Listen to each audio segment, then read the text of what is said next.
여러분, 아침에 눈을 뜨고 일어나려는데 다리가 무겁고 허리가 뻣뻣해서 오늘 하루 또 어떻게 버텨야 하나 한숨 쉬신 적 있으신가요? 제 환자 김상은 여사님도 그러셨습니다.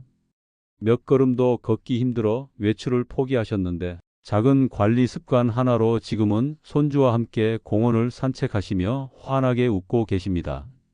또 다른 정현식 어르신은 수십 년간 반복되던 불편이 생활 속 관리 한 가지로 놀랍게 달라졌습니다. 안녕하세요. 저는 87세, 지금도 환자 곁을 지키고 있는 내과 전문의 허준석입니다. 반세기 넘게 수많은 분들을 만나며 깨달은 건 건강하게 오래 사는 분들은 공통적으로 절대 소홀히 하지 않는 네 곳의 비밀이 있다는 사실입니다. 그런데 안타깝게도 대부분의 사람들은 평생 그 네 부위를 제대로 씻고 관리하지 못합니다. 그 결과 통증과 피로를 단순히 나이 탓이라 여기며 살아가시죠. 오늘 영상 끝까지 보신다면 지금부터라도 늦지 않았다, 나도 달라질 수 있다는 희망을 반드시 느끼실 겁니다. 지금 무료 구독과 좋아요, 알림 설정 꼭 해두세요. 제가 50년 넘게 진료 현장에서 확인한 건강의 비밀을 앞으로도 빠짐없이 전해드리겠습니다. 자, 그럼 지금부터 오래 살고 싶다면 반드시 깨끗이 씻어야 할 네 가지 부위 하나씩 풀어드리겠습니다. 왜 네 곳이 중요한가요? 여러분, 사람의 몸은 겉으로 보기에는 각각의 기관이 따로 움직이는 것 같지만 사실은 거대한 네트워크처럼 연결되어 있습니다. 우리가 먹은 음식이 위에서 소화되고 그 영양분이 피를 타고 온몸으로 퍼지고 그 과정에서 노폐물이 생기면 다시 배출되고 이 모든 과정이 하나의 고리처럼 이어져 있지요. 그런데 나이가 들면서 이 연결고리 중 몇몇 지점이 막히거나 약해지면 그 여파가 전신으로 퍼져서 몸이 늙는다는 신호로 나타납니다. 저는 87세가 된 지금도 환자들을 만나면서 그 사실을 날마다 확인합니다. 나이와 관계없이 활기차게 사시는 분들은 공통점이 있습니다. 바로 몸의 네 곳을 꾸준히 관리하신다는 점입니다. 그런데 안타깝게도 많은 분들은 이 부위들을 그냥 씻는 정도로만 여기고 제대로 돌보지 않습니다. 그러다 보니 피로가 쌓이고 면역이 떨어지고 관절과 장기가 제 역할을 못하게 됩니다. 얼마 전 74세 박유선 여사님이 진료실을 찾으셨습니다. 선생님, 저는 요즘 부쩍 기운이 없어요. 숨이 차고 밤마다 다리가 붓습니다. 겉으로 보기엔 큰 병 같지 않았습니다. 그런데 발과 다리를 살펴보니 피부가 건조하고 발가락 사이가 짓무르며 붓기가 심했습니다. 박 여사님은 늘 샤워 후 대충 닦고 끝내셨다더군요. 저는 발을 꼼꼼히 관리하는 법을 알려드렸고 한 달 뒤 다시 오셨을 때는 표정부터 달라져 있었습니다. 다리 붓기가 빠지고 밤에 덜 뒤척여요. 숨쉬기도 한결 편해졌어요. 또 한 분, 81세 윤기중 어르신은 매 계절마다 감기와 기관지염으로 고생을 하셨습니다. 아무리 약을 드셔도 금세 재발하곤 했죠. 그런데 진료 중 겨드랑이를 살펴보니 땀이 잘 마르지 않아 피부가 자주 염증에 시달리고 있었습니다. 간단한 세정과 건조, 그리고 부드러운 마사지 습관을 더하자 면역력이 달라지셨습니다. 윤 어르신은 몇 달 뒤 이렇게 말씀하셨습니다. 올가을엔 약을 하나도 안 먹었어요. 제가 이렇게 거뜬한 건 처음입니다. 이 두 사례에서 알 수 있듯이 우리가 무심히 지나치는 몸의 특정 부위들은 사실순환과 면역, 신경계의 교차로와 같은 곳입니다. 그곳이 막히거나 더러워지면 몸 전체가 신호를 보냅니다. 왜 이 네 곳이 핵심일까요? 사람 몸에는 중요한 혈관, 림프, 신경이 모여 있는 지점들이 있습니다. 쉽게 말해 몸속 고속도로의 교차로 같은 곳입니다. 교차로가 막히면 차가 뒤엉켜 큰 길 전체가 마비되듯 이 부위가 막히면 몸의 여러 기능이 동시에 약해집니다. 발은 수천 개의 신경 말단과 혈관이 모여 있는 곳. 발은 단순히 걷는 도구가 아닙니다. 혈액을 심장으로 밀어 올려주는 펌프 역할을 하며 작은 변화가 전신 피로와 혈압, 심장 건강으로 이어집니다. 겨드랑이 20여 개의 림프절이 모여 있는 면역의 관문. 노폐물과 세균, 바이러스를 막아내는 첫 번째 방어막입니다. 여기서 순환이 잘 되지 않으면 잦은 감기, 만성 피로가 생길 수 있습니다. 허벅지 안쪽, 서해부, 대퇴동맥, 정맥과 림프절이 지나가는 순환 허브. 피가 잘 돌지 않으면 다리 부종, 저림, 심화면간 기능과도 연결되어 컨디션에 큰 영향을 줍니다. 등과 두피는 중추신경과 뇌혈류의 길. 목과 어깨 근육이 굳으면 뇌로 가는 피의 흐름이 줄어 기억력과 집중력이 떨어질 수 있습니다. 두피의 건강 또한 뇌 영양 공급과 직결됩니다. 여러분, 여기서 말하는 씻는다는 단순히 물로 헹구는 게 아닙니다. 그저 비누칠만 하고 끝내는 게 아니라 꼼꼼하게 닦고 충분히 말리고 필요하면 마사지와 보습까지 포함하는 것입니다. 이 과정을 통해 혈관과 림프가 열리고 신경이 제 기능을 찾습니다. 그래서 저는 씻는다라는 말을 단순 위생이 아니라 몸의 엔진을 가동하는 관리라고 표현합니다. 많은 분들이 말씀하십니다. 이제 나는 늦었지 뭐. 하지만 제가 진료하며 가장 감동했던 순간들은 오히려 70대, 80대, 심지어 90대에 이 습관을 시작하고 삶이 달라진 분들을 만날 때였습니다. 박 여사님처럼 다시 손주와 산책을 나서고 윤 어르신처럼 약에서 벗어나 계절을 즐기며 나도 다시 살아난 것 같다고 말씀하실 때 저는 확신합니다. 지금 시작해도 절대 늦지 않습니다.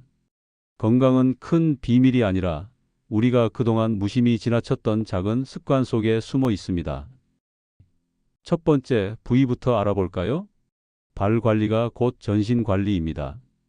여러분, 우리 몸에서 가장 많은 무게와 부담을 매일 짊어지고 있는 곳은 어디일까요? 바로 발입니다. 평생 동안 한 사람이 걷는 거리는 지구를 몇 바퀴나 돌 만큼이라 합니다. 그런데 정작 발을 제대로 관리하는 분들은 드뭅니다. 대충 씻고 말리거나 아예 신경조차 쓰지 않고 지나치지요. 하지만 제가 50년 넘게 진료하며 본 결과 발을 어떻게 관리하느냐에 따라 노년기의 건강과 삶의 질이 확연히 달라집니다. 지난 봄 76세 이순자 여사님이 제 진료실을 찾아오셨습니다. 선생님, 몇 걸음만 걸어도 종아리가 뭉치고 발바닥이 아파서 밖에 나가기가 싫어요. 요즘은 시장 가는 것도 포기했어요. 살펴보니 발바닥은 굳은 살이 깊게 박혀 딱딱해져 있었고 발가락 사이는 습기 때문에 붉게 짓무른 상태였습니다. 오랫동안 그냥 씻는 것만으로 충분하다 여기셨던 거죠. 저는 발을 제대로 씻고 말리고 작은 마사지를 더하는 습관을 알려드렸습니다. 한 달 뒤 다시 뵌 이순자 여사님의 표정은 완전히 달라져 있었습니다. 믿기지 않아요. 다리가 덜 붓고 잠도 깊게 자요. 예전엔 밤마다 쥐가 나서 고생했는데 이젠 편히 잡니다. 그 순간 저는 다시 한번 확신했습니다. 발 관리가 곧 전신 건강을 살리는 시작점이라는 사실을요. 혈액순환의 펌프인 발은 제2의 심장이라고 불립니다. 발의 근육과 혈관이 제대로 움직여야 피가 심장으로 되돌아가고 전신으로 원활히 퍼집니다. 노년에 발이 굳거나 차갑다면 이는 곧 전신 혈액순환의 경고등입니다. 7천여 개의 신경 말단. 발에는 수천 개의 신경 말단이 모여 있습니다. 각 신경은 내장 기관과 연결되어 있어 발 건강은 곧 소화, 배설, 수면 등과 직결됩니다. 발을 소홀히 하면 소화불량, 변비, 불면증까지 이어질 수 있습니다. 균과 염증의 온상. 발가락 사이는 습기가 차고 어두워 균이 번식하기 좋은 곳입니다. 무좀, 습진 심하면 염증이 혈관을 타고 번질 수 있습니다. 작은 상처라도 소홀히 하면 큰 합병증으로 이어집니다. 특히 당뇨 환자분들은 발 관리가 생명을 좌우하기도 합니다. 발 관리 4단계를 알려드릴게요. 제가 수십 년간 연구하고 수많은 환자들에게 알려드린 발 관리법은 복잡하지 않습니다. 단순하지만 꾸준히 해야 합니다. 따뜻한 물 조격 15, 20분 하기. 발을 40도 내외의 미지근한 물에 담그면 혈관이 열리고 피가 잘 돕니다. 저는 환자분들께 작은 대야에 물을 받아 매일 저녁밥을 담그라고 권합니다. 소금을 한 줌 넣으면 살균과 피로 회복에 더 효과적입니다. 발가락 사이까지 꼼꼼하게 세척합니다. 많은 분들이 발등만 씻고 끝내시는데 발 건강의 핵심은 발가락 사이입니다. 순한 비누로 부드럽게 닦고 부드러운 수건으로 반드시 완전히 말려야 합니다. 이 과정을 소홀히 하면 무좀이나 염증으로 이어집니다. 가벼운 발바닥 마사지 5분. 발바닥에는 장기와 연결된 반사구가 있습니다. 아침에 일어나서 그리고 자기 전에 손가락 끝으로 원을 그리듯 부드럽게 눌러주세요. 특히 발뒤꿈치와 발볼을 마사지하면 소화 기능이 좋아지고 숙면에 도움이 됩니다. 보습과 안전한 신발. 나이가 들수록 발 피부는 건조해집니다. 목욕 후 바세린이나 풋 크림으로 보습을 해주세요. 또 집 안에서도 반드시 미끄럼 방지 슬리퍼를 신는 게 좋습니다. 맨발로 딱딱한 바닥을 걷는 것은 발과 무릎 건강에 해롭습니다. 80세 윤정호 어르신은 10년 넘게 변비와 불면증으로 고생하셨습니다. 하루에 약을 몇 알씩 먹어도 소용이 없어요. 밤에는 뒤척이다가 새벽에 겨우 잠이 듭니다. 저는 발 마사지 습관을 권했습니다. 처음엔 반신반의하셨지만 2주가 지나자 윤 어르신의 표정이 밝아졌습니다. 박사님 믿기지 않습니다.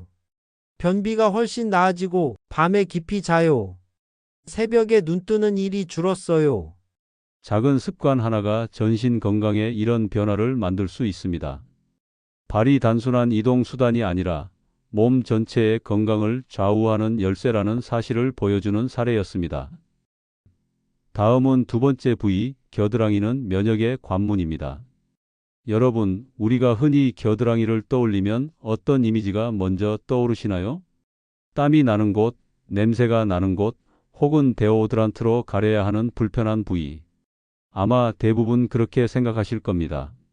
하지만 의학적으로 볼 때 겨드랑이는 단순히 땀구멍이 모여 있는 곳이 아닙니다. 면역 시스템의 중심 관문, 몸속 해독의 첫 번째 출입구라고 해도 과언이 아닙니다. 겨드랑이에 자리 잡은 작은 림프절들이 노폐물과 세균을 걸러내고 우리 몸을 지키는 방패 역할을 하기 때문이지요. 82세 최영희 여사님은 수십 년 동안 계절이 바뀔 때마다 감기와 기관지염으로 고생하셨습니다. 박사님, 저는 봄, 가을만 되면 늘 병원 신세예요. 기침이 멈추질 않고 항생제를 매번 먹어야 합니다. 검진을 하면서 저는 겨드랑이를 유심히 살펴봤습니다. 피부는 붉게 자극을 받았고 땀샘이 막혀 작은 뾰루지가 반복해서 생기고 있었습니다. 무심히 지나치셨던 이 작은 변화가 사실은 면역력이 떨어지고 있다는 신호였습니다. 저는 매일 겨드랑이를 꼼꼼히 씻고 건조시키고 가벼운 마사지를 더해 보시라고 권했습니다. 2달 뒤 최 여사님은 웃는 얼굴로 다시 진료실을 찾으셨습니다. 박사님, 믿기지 않아요. 올 가을엔 약을 단 한 번도 안 먹었습니다. 이렇게 가볍게 계절을 난 건 평생 처음이에요. 왜 겨드랑이가 중요할까요? 20여 개의 림프절이 집결된 겨드랑이 안에는 우리 몸 면역의 전초기지라 불리는 림프절이 모여 있습니다. 이곳에서 노폐물과 세균을 걸러내고 감염과 싸우는 백혈구가 활발히 활동합니다. 자연스러운 해독 경로. 땀은 단순히 냄새가 나는 분비물이 아니라 체내 독소를 배출하는 중요한 통로입니다. 땀샘이 막히면 독소가 몸 안에 쌓여 각종 면역 질환과 피로로 이어질 수 있습니다. 균의 번식지. 겨드랑이는 습하고 따뜻해 세균이 번식하기 좋은 환경입니다. 제대로 씻지 않거나 반대로 강한 화학 제품으로만 관리하면 균형이 무너져 건강에 악영향을 줍니다. 제가 권하는 겨드랑이 관리법은 복잡하지 않습니다. 오히려 단순하고 일상적인 습관만 바꿔도 효과가 큽니다. 순한 비누로 부드럽게 세척하기. 화학 성분이 강한 비누나 바디워시는 오히려 피부의 균형을 무너뜨립니다. 녹차 성분이나 코코넛 오일 같은 천연 성분이 들어간 순한 비누가 가장 좋습니다. 샤워 후 완전 건조. 수건으로 대충 닦는 걸로 끝내지 마시고 부드러운 수건으로 꼼꼼히 닦은 뒤 필요하다면 드라이기에 차가운 바람으로 말려주세요. 이렇게 하면 세균 번식을 크게 줄일 수 있습니다. 자연 유래 데오드란트 사용. 알루미늄, 파라벤이 들어간 제품 대신 베이킹소다나 코코넛 오일로 만든 자연 유래 제품을 권합니다. 또는 사과 식초를 물에 희석해 바르는 것도 좋은 방법입니다. 피부의 산도를 조절해 냄새를 줄이고 피부를 건강하게 합니다. 아침 림프 마사지 2분. 매일 아침 양손으로 겨드랑이를 부드럽게 원을 그리며 마사지해 주세요.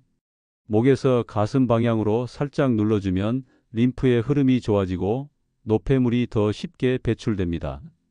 77세 김용석 어르신은 봄, 가을만 되면 기침과 가래 때문에 고생을 했습니다. 해마다 같은 증상이 반복되니 이젠 그냥 체질이라 생각했습니다. 하지만 겨드랑이를 살펴보니 림프절이 단단히 뭉쳐 있었고 피부가 자주 트고 건조했습니다. 김 어르신께도 매일 씻기, 건조, 마사지 습관을 알려드렸습니다. 3달 뒤 김 어르신은 환하게 웃으며 말씀하셨습니다. 박사님, 이번 봄엔 놀라웠습니다. 병원 한 번 안 갔어요. 밤에 숨쉬기도 한결 편안합니다. 3번째 부위는 허벅지 안쪽 순환과 간 건강의 열쇠입니다. 여러분, 다리가 무겁고 자주 붓거나 밤마다 저려서 잠을 설치신 적 있으신가요? 혹은 아무리 쉬어도 만성 피로가 풀리지 않고 건강검진에서 간 수치가 높게 나와 걱정해 본 적은 없으신가요? 많은 분들이 이런 증상을 단순히 나이 탓이나 피곤해서 그렇다고 생각하십니다. 하지만 그 원인은 의외로 가까운 곳, 바로 허벅지 안쪽 서해부에서 시작되는 경우가 많습니다. 79세 박은자 여사님은 수년간 다리 저림과 부종으로 고생하셨습니다. 선생님, 저는 밤마다 종아리가 터질 것처럼 저려서 수면제를 먹어야 겨우 잠듭니다. 낮에도 다리가 무거워서 외출하기가 싫습니다. 검진을 하면서 허벅지 안쪽, 특히 서해부 부위를 살펴보니 림프절이 단단히 뭉쳐 있고 피부는 건조해 갈라져 있었습니다. 혈액순환이 원활하지 않으니 다리에 피가 몰려 부종이 심했고 간 기능 수치도 정상보다 높게 나왔습니다. 저는 박 여사님께 허벅지 안쪽을 부드럽게 씻고 말리고 간단한 스트레칭과 마사지 습관을 알려드렸습니다. 한 달 뒤 다시 뵌 박 여사님은 표정부터 밝아져 있었습니다. 박사님, 요즘은 밤에 다리가 저리지 않아 수면제를 안 먹어도 됩니다. 간 수치도 정상 범위로 내려갔대요. 몸이 한결 가벼워요. 왜 허벅지 안쪽이 중요할까요? 대퇴동맥과 정맥의 통로. 허벅지 안쪽은 다리 전체로 피를 공급하고 다시 심장으로 보내는 굵은 혈관들이 지나가는 길목입니다. 이곳이 막히면 다리에 피가 몰리고 부종과 저림이 생기며 심지어 심혈관 건강에도 영향을 줍니다. 서해부 림프절의 해독 작용. 서해부에는 림프절이 모여 있어 노폐물을 걸러내고 면역세포가 활동하는 중요한 역할을 합니다. 이곳이 막히면 다리뿐 아니라 간 기능에도 영향을 미쳐 만성 피로나 간 수치 이상으로 이어질 수 있습니다. 동양의학에서는 허벅지 안쪽을 기혈이 지나가는 주요 경락으로 봅니다. 서양의학에서도 서해부 림프절이 순환과 해독에 중요한 역할을 한다는 것이 밝혀졌습니다. 허벅지 안쪽 관리 4단계입니다. 제가 수많은 환자들에게 권해온 관리법은 아주 간단합니다. 하지만 꾸준히 지키는 것이 중요합니다. 따뜻한 물과 순한 비누로 씻기. 허벅지 안쪽은 나이가 들수록 씻기 어려운 부위입니다. 몸이 뻣뻣해 손이 잘 닿지 않기 때문이지요. 긴 손잡이, 스펀지나 부드러운 수건을 이용해 부드럽게 씻어주세요.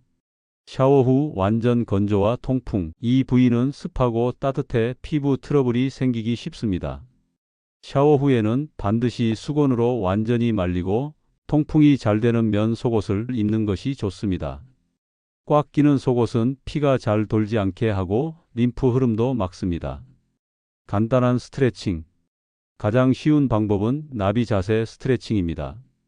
바닥에 앉아 발바닥을 마주 대고 무릎을 위아래로 부드럽게 움직여 보세요. 힘들다면 침대에 누워 무릎을 옆으로 눕히는 동작도 좋습니다. 저는 지금도 매일 아침 이 스트레칭을 5분씩 합니다. 하루가 훨씬 가볍습니다. 보습과 파우더. 허벅지 안쪽은 마찰이 많은 부위라 피부가 쉽게 트고 염증이 생깁니다.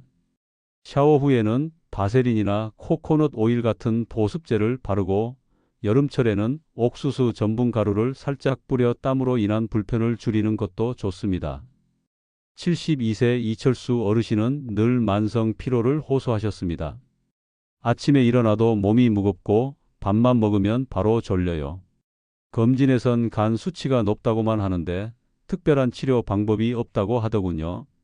검사 결과 이 어르신 역시 허벅지 안쪽 림프순환이 원활하지 않았습니다. 저는 씻기, 건조, 스트레칭, 보습을 생활화하라고 권했습니다. 석 달 뒤 다시 뵈었을 때 이철수 어르신은 이렇게 말씀하셨습니다. 박사님 간 수치가 정상으로 돌아왔습니다. 아침에 일어나도 개운하고 낮에도 졸음이 덜해요. 덕분에 다시 친구들과 등산도 나갑니다. 마지막 네 번째 부위입니다. 등과 두피는 뇌와 신경의 열쇠입니다. 여러분 혹시 요즘 들어 기억력이 부쩍 떨어지거나 머리가 무겁고 하루 종일 피곤한 느낌을 받으신 적 있으신가요? 많은 분들이 이런 증상을 단순히 나이가 들어서 그렇다라고 넘기지만 그 원인이 의외로 가까운 곳 바로 등과 두피에서 시작되는 경우가 많습니다. 75세 장순희 여사님은 최근 들어 기억력이 점점 떨어져 두려움을 느끼셨습니다. 박사님, 요즘은 손주 이름도 가끔 헷갈려요. 이게 혹시 치매의 시작이 아닐까요? 너무 무섭습니다. 검진 과정에서 등을 만져보니 근육이 딱딱하게 굳어 있었고 두피는 건조하고 혈액순환이 원활하지 않았습니다. 이 두 부위가 뇌와 신경으로 가는 길목인데 긴장과 뭉침 때문에 산소와 영양이 제대로 공급되지 않고 있었던 것입니다. 저는 장 여사님께 매일 10분씩 등 근육을 풀어주고 두피 마사지를 해보시라고 권했습니다. 2달 뒤 다시 뵌 장 여사님은 환하게 웃으며 말씀하셨습니다. 박사님, 요즘은 머리가 맑아져서 책을 읽을 때도 집중이 잘 돼요. 손주 이름도 또렷하게 기억납니다. 왜 등과 두피가 중요할까요? 중추신경계의 관문. 척추는 뇌와 온몸을 연결하는 신경 고속도로입니다. 등이 굳으면 신경 전달과 혈액 흐름이 막혀 기억력과 집중력이 떨어집니다. 뇌 혈류 공급의 핵심. 두피에는 뇌로 가는 수많은 혈관이 지나갑니다. 두피 혈액순환이 나빠지면 뇌가 필요한 영양분을 제대로 공급받지 못해 피로감, 무기력, 인지 저하로 이어질 수 있습니다. 피부와 근육의 이중 역할. 두피와 등은 단순히 외부 피부가 아니라 신경과 혈관이 촘촘히 모여 있는 곳입니다. 따라서 이 부위를 풀어주는 것만으로도 뇌와 신경 전체가 살아납니다. 등과 두피 관리 4단계. 1. 등 씻기, 긴 손잡이 브러쉬 활용. 대부분 등이 손이 닿지 않아 대충 씻고 넘어가지만 이 때문에 땀과 노폐물이 쌓여 근육이 더 뭉치게 됩니다. 긴 손잡이가 달린 부드러운 브러쉬로 척추를 따라 원을 그리며 씻어주세요. 2. 두피 마사지. 아침, 저녁 5분 손가락 끝으로 두피 전체를 원을 그리듯 마사지하세요. 특히 뒤통수와 관자놀이 주변은 뇌로 가는 주요 혈관이 지나가는 곳이니 집중적으로 관리하는 게 좋습니다. 3. 간단한 척추 스트레칭. 아침에 침대에서 일어나기 전 고개를 좌우로 천천히 돌리고 어깨를 가볍게 돌려보세요. 무릎을 굽혀 누운 상태에서 허리를 살짝 들어 올리는 것도 도움이 됩니다. 4. 저녁 마사지 숙면 유도. 잠자기 전 5분간 등과 목을 부드럽게 마사지하면 깊은 잠을 자는 데 도움이 됩니다. 혼자 하기 어렵다면 테니스공 2개를 양말에 넣어 등에 대고 천천히 구르듯 움직여 보세요. 78세 김재호 어르신은 오랫동안 만성 두통과 불면증으로 고생했습니다. 머리가 늘 무겁고 새벽마다 깨니 하루가 너무 피곤합니다. 김 어르신께는 두피 마사지와 저녁 등 마사지 습관을 권했습니다. 한 달 뒤 김 어르신은 이렇게 말씀하셨습니다. 박사님, 신기합니다. 머리가 맑아지고 두통이 거의 사라졌어요. 밤에도 깊이 자서 아침에 개운합니다. 여러분, 지금까지 발, 겨드랑이, 허벅지 안쪽, 등과 두피 네 곳이 중요성을 함께 살펴보셨습니다. 처음엔 씻는 것쯤이야 대충 해도 되지 않나? 라고 생각하셨을지 모르지만 실제 사례에서 보셨듯이 이 네 부위를 제대로 관리하는 것만으로도 불면증, 부종, 만성 피로, 면역 저하 같은 고질적인 문제들이 눈에 띄게 개선되었습니다.